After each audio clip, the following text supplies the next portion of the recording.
Located in Apulia's region, at the heel of the Italian boot, Lecce is the most important city of the Salentine Peninsula.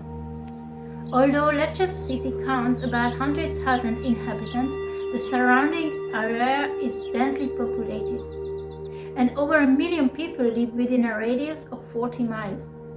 However, the Protestant presence on the Salento Peninsula is almost non-existent. Rich in history, culture, and folklore, for the beauty and abundance of its monuments, Lecce was called Athens of Apulia. Because of its Baroque, Lecce has commonly nicknamed the Florence of the South. This is a land kissed by a crystal clear sea.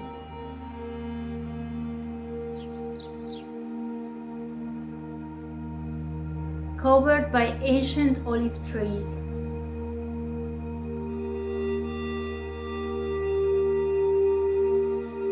Generous vines,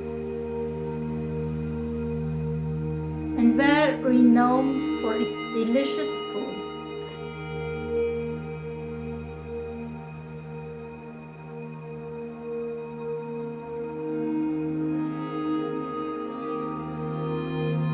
Lecce is a land so blessed by God's common grace, but so in need of His saving grace.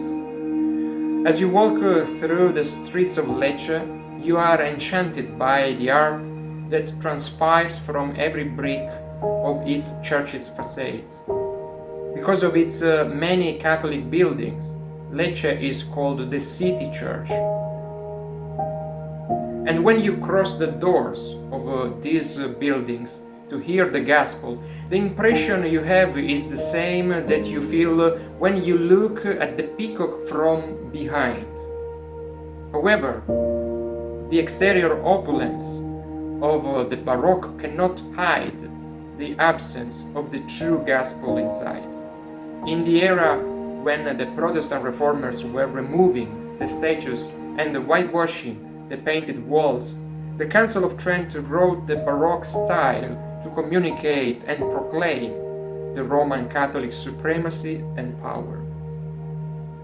The Baroque found its pinnacle in Lecce, where each religious building and monument refers to historical facts.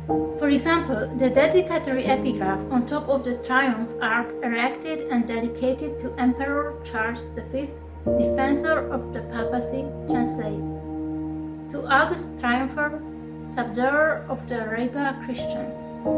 That triumphal arch with its mighty city walls was a clear statement that Protestantism would never enter Lecce. Almost 500 years have passed since Lecce and its Baroque shut their doors to the Protestant Reformation.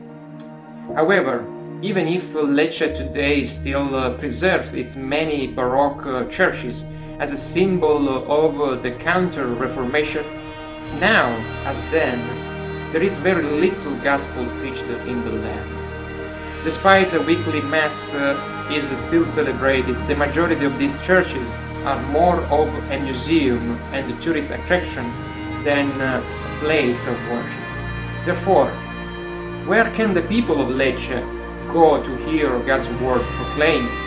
We are ready to bring the gospel to these needy people, to give them the reformation that they never had. Pray for this mission. Charles V is no longer on his throne, and the city's gates are now open. We invite you to partner financially with us, because the first Presbyterian church in southern Italy's history is about to be planted in a symbolic city, such as Lecce is.